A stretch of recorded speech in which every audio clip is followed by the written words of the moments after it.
Ribs o tadyang ng mga tao ang mga buto sa dalawang sako na nakuha dito sa Taal Lake kahapon ayon sa Department of Justice. Sabi din ng PNP Forensic Group, may sinusuri na silang sample mula sa lawa na hinihinalang galing sa tao. Narito ang aking report. Makikita sa kuwang ito ang tila mabigat na bagay na iniaangat mula sa Taal Lake. Naroon mismo ang mga kawani ng PNP Scene of the Crime Operatives o SOCO. Isinaka ito sa bangka at saka dinala sa staging area. Pagdating, binuhat ang mga ito papunta sa sasakyan ng SOCO. Ayon kay Justice Secretary Jesus Crispin Rimulya, 4 na sako ang nakuha. 2 ay may lamang mga buto at ang 2 ay puro pampabigat. May nahanap sa Taal Lake na human remains in the area pointed to us by our sources that were also identified by Totoy. Ribs na. Yung tadyang na. Yung ribs ng tao nakita. Nakuha ang mga ito sa lugar na itinuro ng mga source na kinumpirma umano ng whistleblower na si Julie Dondon Patidongan alias Totoy. Yung nahanap sa quadrant na yon sa Taal Lake is a positive indication that he knew what he was talking about. Talagang graveyard to eh.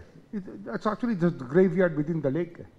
Sa inilabas ng Philippine Coast Guard na kuha ng underwater ROV, makikita kung gaano katindi ang burak sa ilalim ng lawa. Sa kuha namang ito, malinaw na makikita ang isang tila sako. Makikita rin sa isang video kung paano nabubulabog ng ROV ang burak.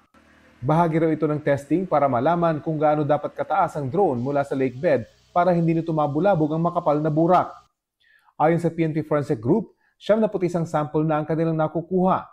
6 daw sa mga ito ang suspected human origin. Ang OIC ng DNA Laboratory Division, aminadong malaking hamon ang pag-extract ng DNA sa mga sample dahil sa pagkakababad sa tubig ng Taal Lake.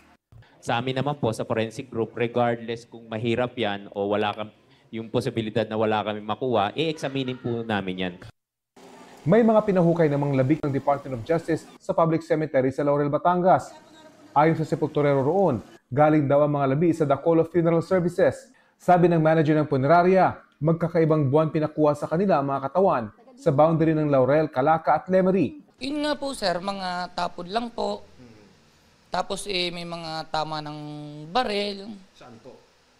Laging ulo. Tapos nakatali ang mukha. Yung iba po. Pero hindi na raw matandaan ng punerarya kung anong taon ito at wala rin daw silang hawak na record. Ano pong re-record ko? Kasi walang ID, walang tato. Ang mukha, pagana, hindi na makilala. Bulok na. Wala po talaga. Tapos lagi po silang lahat nakabrief lang. Nung wala raw kaanak na nag-claim sa mga katawan, nagpaalam na raw siya sa pulisya na ipalibing ang mga ito. Ayon kay Rimulya, ang mga pinahukay na labi sa public cemetery sa Laurel ay mga katawang lumutang umano sa Taal Lake noong 2020. Posibleng may kaugnayan daw ang 3 bangkay sa Isabong at iba pa sila sa 34 na nawawalang sabongero. Base sa impormasyon nila, may 3 nawala sa Lipa noong 2020, kabilang ang isang babae.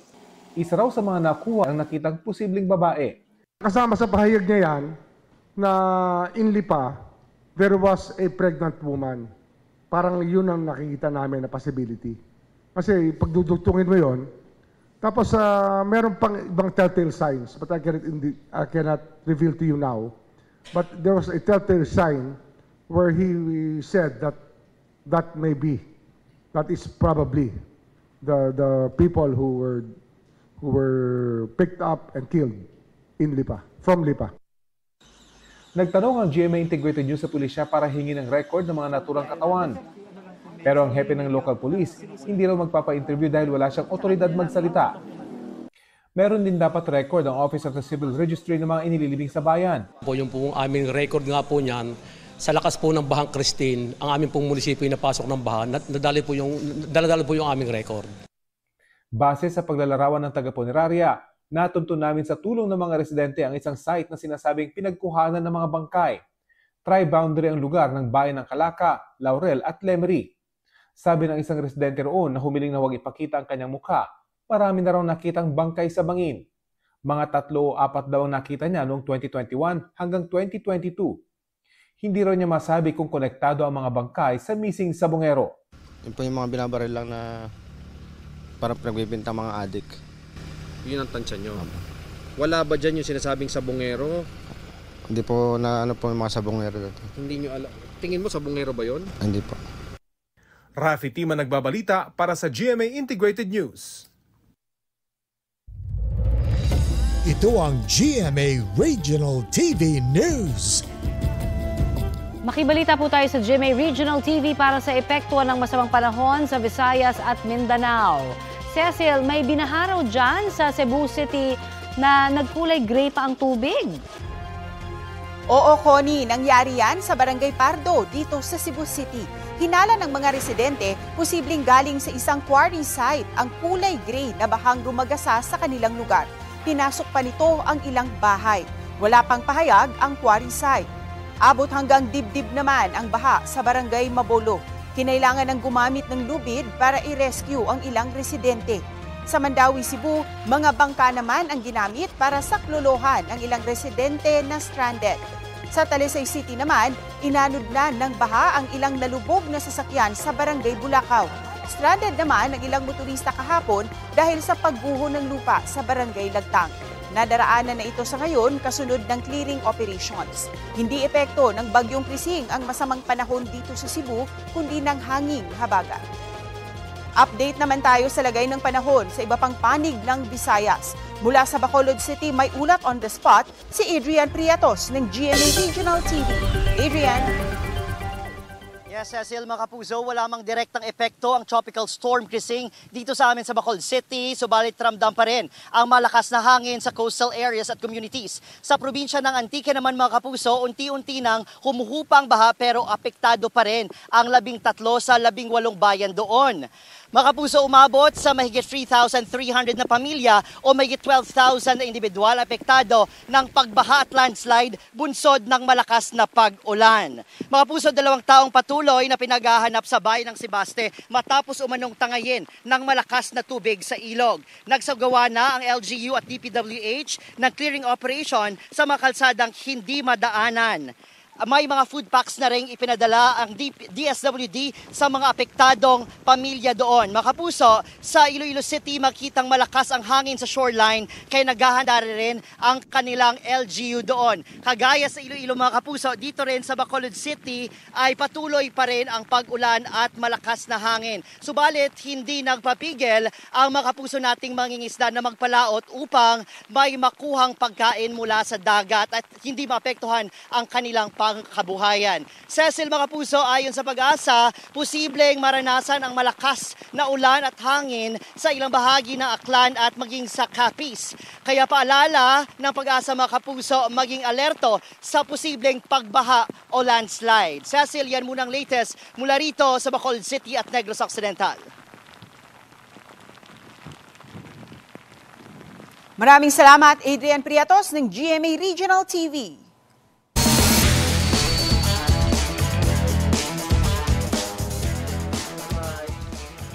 Kabilang sa mga venue para sa NCAA Season 101 ang Rizal Memorial Coliseum sa Maynila.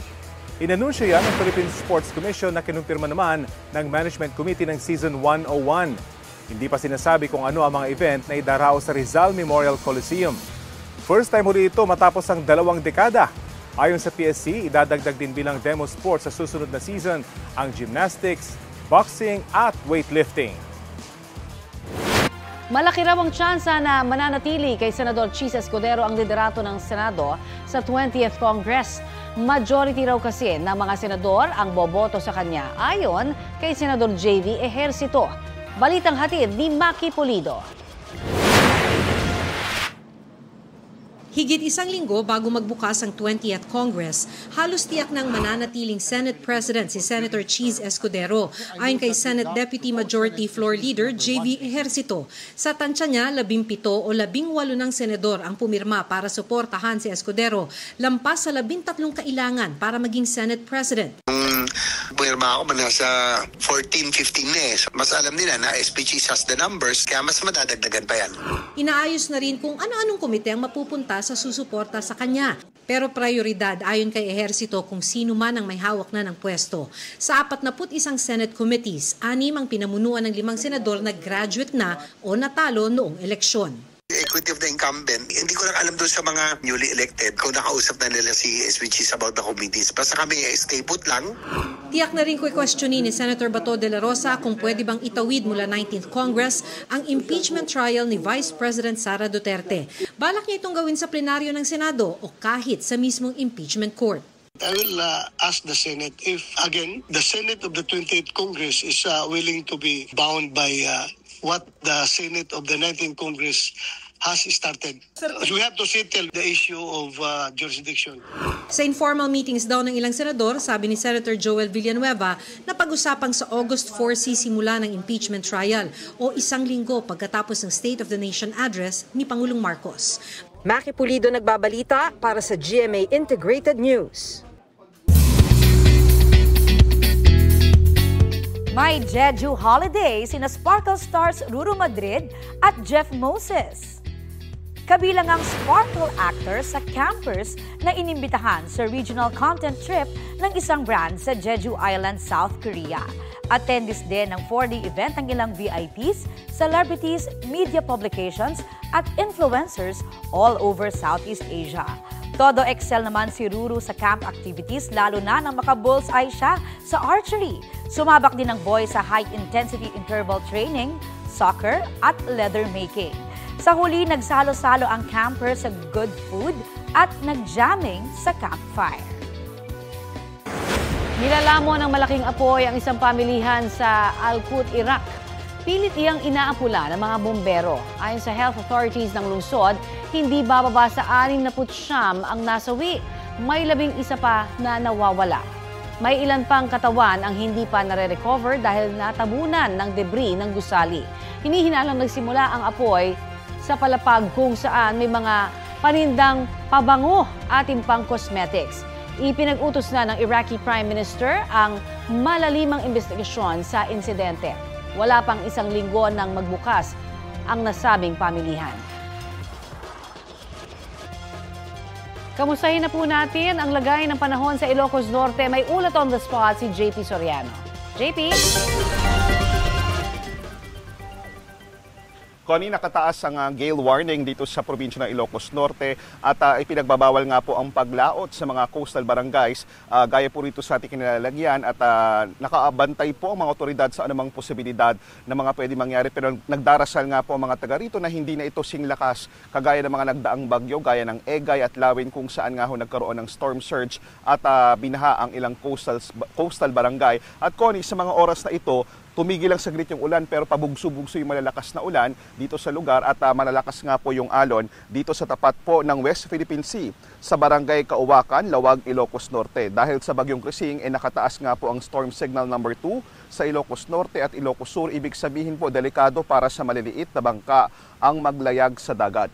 Di man binaha at nakaranas ng storm surge ang mga coastal barangay sa probinsya ngayon, apektado po ang kabuhayan ng mga mangingisda na ilang araw nang hindi makalaot.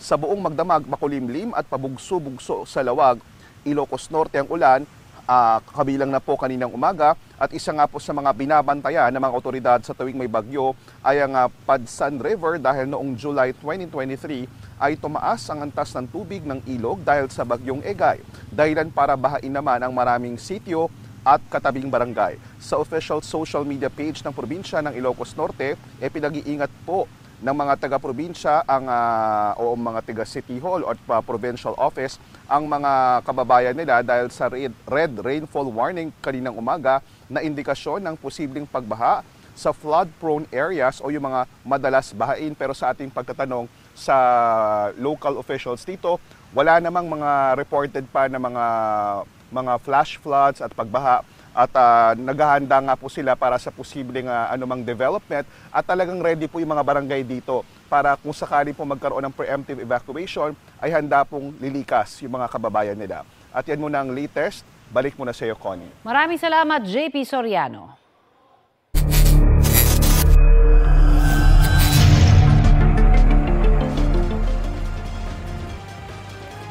Handa raw magsampa ng reklamo si dating NCRPO Chief Jonel Estomo laban kay Julie Dondon Patidongan kung hindi babawi ni Patidongan ang pagdawit sa kanya sa kaso ng mga nawawalang sabungero.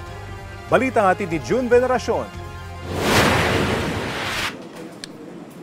Sa pagharap ni Julie Patidongan alias Totoy sa Napolcom noong Lunes, isa sa mga idinawit niya sa kaso ng mga missing sa Bugero, si dating NCR Police Chief Jonel Estomo. Si General Estomo, siya ay membro ng ALPA. Pag sinabing ALPA, kasama siya sa hatian na tag 70 milyon. Isa yan na nag-udyok kay Mr. Atong-ang na, boss, patayin mo na si Dondon Patidongan para matapos na yung problema mo na yan. Git ni Estomo, puro kasinungalingan daw ang pinagsasabi ni Patidongan. Kailangan daw bawiin ito ni Patidongan dahil kung hindi, ay sasampahan niya ito ng reklamo. Dapat daw mag-public apology sa kanya si Patidongan. Pag-interview siya ulit, tapos linisin yung pangalan ko. Siyempre, nasaktan ako, nakakalagkad ang pangalan ko. Kailangan niyang gawin yun para maring ng taong bayan na hindi nagsinungaling siya.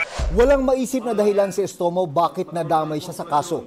Hindi naman daw niya kilala si alias Totoy. Si Atong-ang naman ay isang beses lang daw niya nakita. So, maapektuhan yung investigation ni alias Totoy na yan. Kasi kung ano na lang mga tigsasabihin niya na hindi naman totoo. Inilabas ni Estomo ang sertipikasyon mula sa Pitmaster Foundation na nagsasabing hindi siya trustee o opisyal ng korporasyon at wala siyang kaugnayan sa business activities o operasyon ito. Ang Pitmaster Foundation ay charitable organization ng gaming company na Lucky 8 Star Quest na pagmamayari ni Ang. Sa bagong panayam ng GMA Integrated News, sinabi ni Patidongan na bakit daw siya magbibigay ng public apology gayong wala naman siyang kasalanan. Tanong pa niya sa pinakitang sertipikasyon ni Estomo na hindi ito konektado sa Pitmaster Foundation ni Atong Ang. Bakit aniya galing doon ang sertipikasyon? Dapat daw ay sa Lucky 8, ang gaming company na pagmamayari ni Ang. Bakit ako maghingi ng public apology? Wala naman ako kasalanan sa kanya. Sinabi ko lang naman, nakasali siya sa ALPA.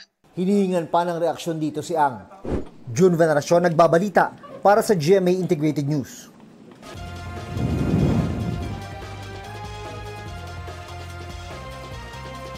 Ito na ang mabibilis na balita. Sugatan ng isang motorcycle rider ng isang ride-hailing app at kanyang pasahero matapos mahitan run ng isa pang motorsiklo sa bahagi ng EDSA sa Makati. Sugatan ng isang motorcycle rider ng isang ride-hailing app at kanyang pasahero matapos mahitan run nga. Ayon sa rider, biglang nag-overtake sa kanilang motorsiklo kaya sila natumba. Binigyan ng first aid ang dalawa bago dalhin sa ospital. Nagdulot ng mabigat na daloy ng trapiko ang nangyaring aksidente. Inaalam pa ang pagkakakilanlan ng nakabanggang rider. Nasunog ang isang oil tanker sa barangay San Antonio 2 sa San Pablo, Laguna. Nadamay pa ang isang vulcanizing shop. Naging pahirapan ang pag-apula sa sunog dahil sa lakas ng apoy. Nagdulot yan ng pagbigat sa trapiko. Iniimbestigahan ng sanhi ng apoy at halaga ng pinsala. Hindi ang buong savings o perang nakaimpok sa bangko ang kakaltasan ng 20% tax sa ilalim ng bagong batas, kundi yung interest income lang o yung tinutubong interest ng savings product. Ayon sa Department of Finance, sa bisa ng Capital Markets Efficiency Promotion Act na epektibo simula nitong July 1, ginawang isa na lamang ang interest income tax rate o antas ng buwis sa lahat ng deposit product. Kahit gaano pa katagal ang maturity period nito. Sakop ng deposit product ang regular savings at yung naka-time deposit. Sabi ng DOF, sa bisa ng bagong batas, ginawa lang fair o patas ang tax system. Hindi tulad noon na may mas mababang tax rate o exemption ang mga naka-time deposit na mas matagal ang maturity. Pabor lamang daw yan sa mga may kaya na hindi galawin ang kanilang pera ng mas mahabang panahon. Mananatili namang tax-exempt ang interes sa savings product ng Pag-ibig, SSS at GSIS. Matagal na, may 20% yan, hindi bago yan. 1998 pa ho yan. Yan ang ginawa doon sa SEMEPA, tinanggal lang yung exemption ng mga mayayaman na 0.4% ang meron long-term savings. Ito ang GMA Regional TV News. Nag-brownout sa 6 na bayan at lungsod sa Cotabato dahil sa malakas na hangin at ulang dulot ng habagat. Ayon sa ulat ng Cotelco, natumba ang isang puno ng abokado sa gitna ng masamang panahon at tumama sa power line sa Barangay Patadon sa Kidapawan City na naging sanhi ng pagkawala ng kuryente. Bukod sa Kidapawan, nawalan din ng kuryente sa Makilala, Matalam, Kabakan, Carmen at Banisilan. Inabot ng 4 na oras bago nasimulang maibalik ang supply ng kuryente sa ilang lugar. Nagkaroon ng flash flood sa ilang bahagi ng Umingan dito sa Pangasinan. Kwento ng isang residente, biglang tumaas ang baha kasunod ng pag-ulan kagabi. Pinasok na rin ng tubig ang ilang bahay sa bayan. Sa ilang lugar tulad sa Belisario Street, abot baywang ang tubig.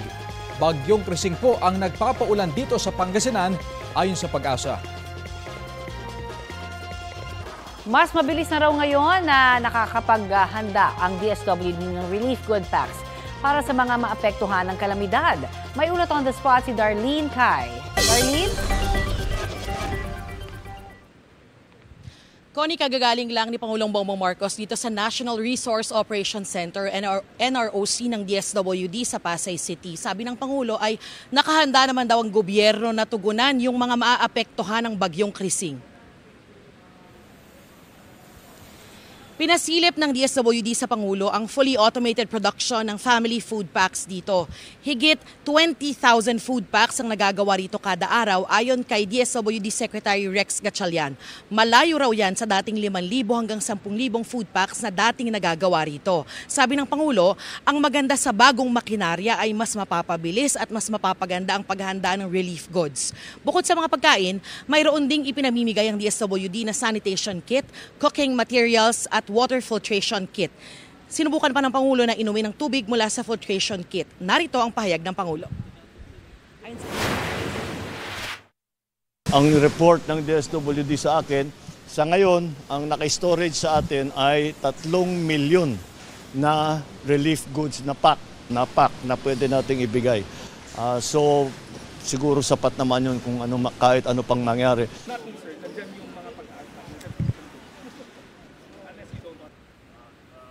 Connie, ayon sa Pangulo at kay DSWD Secretary Gatchalian, naka-preposition o nakaantabay na yung higit 3 milyong family food pack sa iba't ibang mga lugar sa Pilipinas na naaapektuhan at posible pang maapektuhan ng bagyong Krising. Ang mga manggagaling dito sa NROC sa Pasay City ay yung mga dadalhin daw sa iba't ibang mga lugar sa Luzon. Yan yung latest mula rito sa Pasay City. Balik sa'yo, Connie. Maraming salamat, Darlene Kai.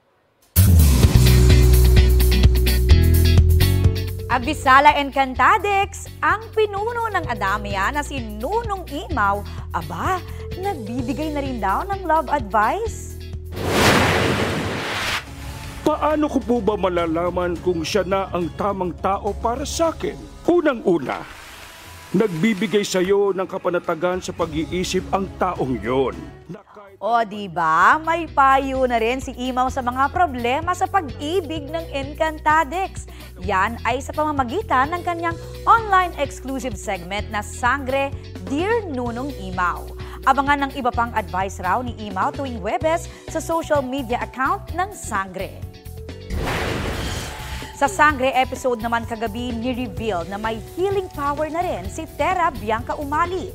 Inaabangan ng series mapa TV man o online. Umabot na sa 800 million ang views ng Sangre sa social media platforms. Bilang pasalamat ng production team, may Sangre fan event sila sa Sunday mula 10 a.m. hanggang 5 p.m. sa Gateway 2 sa Quezon City. At libre po yan. Samantala, sa mga susunod na oras na nga inaasahang magla-landfall ang bagyong Krising. Ayon sa Pag-asa, mamayang hapon o gabi, posibleng tumama ang sentro ng bagyo sa Cagayan o sa Babuyan Islands. Tatawirin po nito ang extreme northern Luzon bago lumabas sa Philippine Area of Responsibility. Base sa 11 a.m. bulletin, namataan ang bagyong Krising 195 km silangan ng Tuguegarao, Cagayan. Taglay nito ang lakas ng hangin na aabot sa 75 km per hour. Nakataas ngayon ang wind signal number 2 sa Batanes, Cagayan. Kasama po ang Babuyan Islands, Isabela, Apayao, Kalinga, northern at central portions ng Abra, eastern portion ng Mountain Province at ng Ifugao, buong Ilocos Norte at northern portion ng Ilocos Sur. Signal number 1 naman sa Quirino, Nueva Vizcaya, mga nalalamig bahagi ng Mountain Province, Ifugao at Abra, buong Benguet, natitirang bahagi ng Luzon o ng Ilocos Sur, buong La Union, northern portion ng Pangasinan at ng Aurora at northeastern portion ng Nueva Ecija.